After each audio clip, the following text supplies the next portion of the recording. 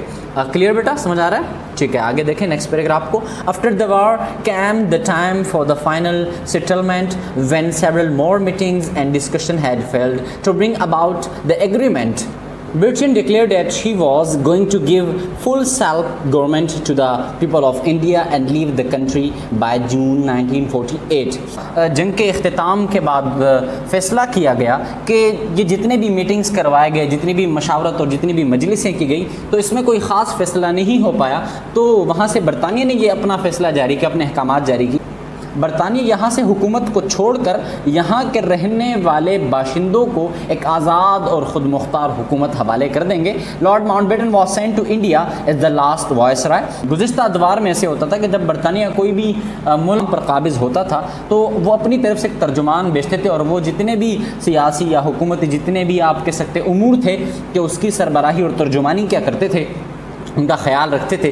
برطانیہ کی جانب سے آخری وائس رائے جو بھیجے گئے وہ لارڈ ماؤنٹ بیٹن تھے, with the orders to find a way of handing over the government, تاکہ یہاں کے موجود لوگوں کو وہ حکومت حوالے کرے. This was in March 1947, اور ان کو مارچ 1947 میں بھیجا گیا تھا. اسی وقت پاکستان بن سکتا تھا, لیکن کس وجہ سے نہیں بنا وہ ہم آگے پڑھتے ہیں. But already the country was on the verge of civil war. ملک جو تھا وہ اب پورے ہندوستان کی بات ہو رہی ہے کہ وہ خانہ جنگی کی زد میں تھا, کہ جس کی وجہ سے فیصلہ جلدی نہ ہو پایا. The government was divided and powerless, and the British officers were eager to leave a country where they were no longer wanted. حکومت کو تقسیم کیا گیا, بے طاقت کیا گیا, اور جو برطانوی افسران تھے وہ بھی یہی چاہتے تھے کہ اس ملک کو تقسیم کیا جائے, اور کیونکہ وہ مزید یہاں رہنا نہیں چاہتے تھے. Mountbatten quickly decided that India must be divided into two states and at once. اور ماؤنٹ بیٹن نے جلد از جلد فیصلہ کیا کہ اس خطے کو دو قوموں میں یا اس ملک کو دو حصوں میں تقسیم ہو جانا چاہیے, اور انہوں نے کیا بھی. He announced that the British would leave by August 15, 1947. اور انہوں نے یہ اعلان کیا کہ برطانیہ یہاں سے حکومت چھوڑ کر 15 اگست 1947 کو یہاں سے چلی جائے گی. And hand over their powers to the new states of Pakistan and India. اور جو نئی ریاستیں ہیں پاکستان اور انڈیا, ان کو ان کے حکومتی امور حوالے کر دیے جائیں گے. The provinces that the Muslim claim must decide at once whether they wish to join Pakistan or India. وہ صوبے کے جہاں مسلمان اکثریت میں تو انہوں نے دعویٰ کیا تھا, اب ان کو فیصلہ بھی کرنا ہے, اور بہرحال جلدی فیصلہ کرنا ہے. فیصلہ کیا کرنا ہے بھائی, کہ وہ یا تو پاکستان کو جوائن کرے اور انڈیا کو جوائن کرے. There must be no more delay, اور ان کو زیادہ دیر نہیں کرنی چاہیے. Congress and the Muslim League both agreed to these plans for Jinnah. It was a great victory. اس منصوبے میں کانگریس اور مسلم لیگ دونوں نے ایک دوسرے کے ساتھ اتفاق کیا, جبکہ قائد اعظم محمد علی جناح کے لیے ایک بہت بڑی فتح, کامیابی اور کامرانی تھی. Sindh, the northwest frontier province, Balochistan, West Punjab, Sylhet and East Bengal were included in Pakistan. اسی طرح سندھ اور صوبہ سرحد کے ساتھ ساتھ بلوچستان, ویسٹ پنجاب دو تھے, ایک امرتسر والا تو ایک لاہور والا. جو لاہور والا پنجاب تھا وہ پاکستان کے حصے میں آیا. سلہٹ اور ایسٹ بنگال جو کہ بعد میں بنگلہ دیش بنا, وہ سارے کے سارے پاکستان میں شامل کیے گئے. This made a smaller state than the League had asked for. اور یہ ایک چھوٹی سی ریاست بنی تھی, جبکہ مسلم لیگ کے عزائم, ان کا جو تعین تھا وہ کافی بڑا تھا, اور ان کے توقعات سے چھوٹی ریاست بنی, جبکہ انہوں نے کیا کہا تھا, جو مقامات انہوں نے مانگے تھے وہ ان کو مکمل نہیں دیے گئے. Some 40 million Muslims were left in India, but now at last it could be said that most of the Indian Muslims had a homeland of their own. 4 crore مسلمان ہندوستان میں رہ گئے, لیکن ہم یہ کہہ سکتے ہیں کہ اختتامی طور پر یہ کہا جا سکتا ہے کہ وہ لوگ ایک بہت بڑی تعداد جن کی تھی جو اکثریت میں تھے, یعنی کہ مسلمانوں کی بات ہو رہی ہے, کہ ان کے پاس رہنے کے لیے اب ایک الگ اور اپنا وطن موجود تھا. The Quaid lead his people through the terrible first year of their history. آپ کہہ سکتے ہیں کہ قائد اعظم محمد علی جناح نے سب سے پہلے سالوں میں, جس کو آپ کہہ سکتے ہیں کہ شدید ترین سخت حالات اور سخت سالوں میں, انہوں نے اپنے لوگوں کی رہنمائی کی. When the country was divided, جب ملک کو تقسیم کیا گیا, million of peoples crossed the new borders of the state. جبکہ کروڑوں لوگ ان تمام تر سرحدات کو کراس کر رہے تھے, عبور کر رہے تھے. 6.5 million Muslim living India, 65 lakh کے قریب لوگوں نے ہندوستان کو چھوڑا، and 5.5 million Hindus living Pakistan, اور 55 لاکھ ہندوؤں نے کیا کیا، پاکستان کو چھوڑا. یعنی کہ ایک بہت بڑی ریاست تھی آبادی کے لحاظ سے اور ہجرت کے لحاظ سے، کتنے زیادہ لوگوں نے ایک مقام سے دوسرے مقام تک ہجرت کی. The sight of these homeless people moved Jinnah to tears. اور یہی بےگر لوگ تھے کہ جن کی وجہ سے جناح آبدیدہ ہوا کرتے تھے. Once more angry crowds murdered and stole and burned. About 500,000 Muslims were killed or carried away as prisoners. جو انتہا پسند تنظیمیں تھیں کہ جو ہم وقت آپ کہہ سکتے ہیں کہ ظلم و بربریت کی مثالیں قائم کرتے تھے، انہوں نے کیا کیا کہ بے انتہا اور بے شمار لوگوں کو لوٹا، جلایا اور ان کو قتل کیا. اور اسی کے ساتھ ساتھ اعداد و شمار کے مطابق 5 لاکھ سے زائد لوگوں کو قتل کیا گیا، اور اسی 5 لاکھ میں کچھ لوگ ایسے تھے کہ جن کو قیدی بنایا گیا. All this killing and destruction shocked Jinnah, who always hated violence and cruelty. ان تمام تر قتل و غارت گری نے اور تباہی نے جناح کو چونکا دیا، جو کہ ایک ظلم و تشدد اور بربریت سے نفرت کرنے والے شخص تھے. He begged for peace and friendship with his former enemies. وہ بھیک مانگتے رہے امن کی، کس سے؟ ان لوگوں سے کہ جو ان کے پرانے دشمن تھے، ان سے امن اور دوستی کے بھیک مانگتے رہے. Some nations have killed millions of each other, he once said, and yet an enemy of today is a friend of tomorrow. ان کا کہنا تھا کہ جنہوں نے آج ہمارے لاکھوں لوگ مارے، وہ آج کا دشمن ہے ہمارا، لیکن کل آنے والے وقت میں وہ ہمارا ایک بہترین دوست ہو سکتا ہے. یہاں پر اشارہ ہندوستانیوں کی طرف تھا جنہوں نے بے انتہا قتل و غارت کی، جنہوں نے ظلم اور بربریت کی داستانیں رقم کی تھی، لیکن بدقسمتی ہے کہ اب تک وہ ہمارا اچھا دوست ثابت ہو نہیں سکا. The Quaid was over 70. Quaid Azam محمد علی جناح 70 سال کے ہو چکے تھے. worn out with his lifetime of struggle and by his growing illness. اور وہ اپنی بڑھتی ہوئی بیماری سے اور اپنی تمام تر جدوجہد کے نتیجے میں تک چکے تھے. last year of his life was made sad by the fate of Kashmir, decay in Pakistan. اور قائد اعظم محمد علی جناح کی زندگی کا جو آخری سال تھا، جو اختتامی سال تھا، وہ بہت ہی زیادہ افسردہ گزرا، صرف اس وجہ سے کہ پاکستان ورڈ کے اندر جو کے الفابیٹ ہے، جو کہ کشمیر کو ظاہر کرتا ہے، وہ پاکستان کے حصے میں، پاکستان کی قسمت میں اور پاکستان کے حدود میں نہیں آ سکا. The news that a Hindu Maharaja was taking his Muslim subjects away from Pakistan, the nation to which they certainly wanted to belong, was a fearful blow to him. اگر ہم کشمیر کی بات کریں تو وہاں کے ہندو مہاراجا تھے، وہ پاکستان سے اس کشمیر کو دور لے جانا چاہتے تھے، جبکہ کشمیر کی رعایا وہ پاکستان کے ساتھ اپنے آپ کو شامل کرنا چاہتی تھی. اور یہ قائد اعظم کی ذات کے لیے ایک پریشان کن حملہ تھا، اور ہندو مہاراجا اپنے اس عزائم میں کامیاب ہوا. But by now he was too weak and too tired to fight anymore. اور اس وقت تک قائد اعظم محمد علی جناح بہت کمزور ہو چکے تھے اور نظریاتی جنگ لڑتے لڑتے، مسلمانوں کی بقا کے لیے لڑتے لڑتے کافی تک چکے تھے. A dying man once again he flew to Karachi, but this time there were no crowds to greet him. He had always kept the news of his illness to himself. اور ایک بار پھر وہ موت کے قریب شخص کراچی آیا، اور کراچی آتے ہی انہوں نے یہ دیکھا کہ جو پچھلی بار جو مجمع ان کے استقبال کے لیے موجود تھا، ان کا نام و نشان موجود نہیں تھا. He had always kept the news of his illness to himself. اور انہوں نے اپنی بیماری کی خبر کو اپنے آپ تک رکھا، یعنی کہ اپنی بیماری کی خبر کو چھپائے رکھا. ان کو ٹی بی ہو گیا تھا اور جو کہ آخری سٹیج میں تھا. بیٹا اب اس آخری جملے کو دیکھیں ذرا. That night he left his people and they buried him in the heart of the city where he was born, in the heart of the nation he had made. اور اسی رات انہوں نے اپنے اس تمام تر لوگوں کو سوگوار چھوڑا اور ان کو اسی شہر کے بیچ اور ان لوگوں کے بیچ دفنایا گیا، اور اس قوم کے دل میں دفنایا گیا کہ جہاں وہ پیدا ہوئے تھے. ٹھیک ہے بیٹا، تو یہ آج کا چیپٹر تھا کہ جس کا دوسرا حصہ آج ہم نے مکمل پڑھ لیا، اور باقی انشاءاللہ اگلے کلاس میں ملتے ہیں. تھینک یو سو مچ. اللہ حافظ.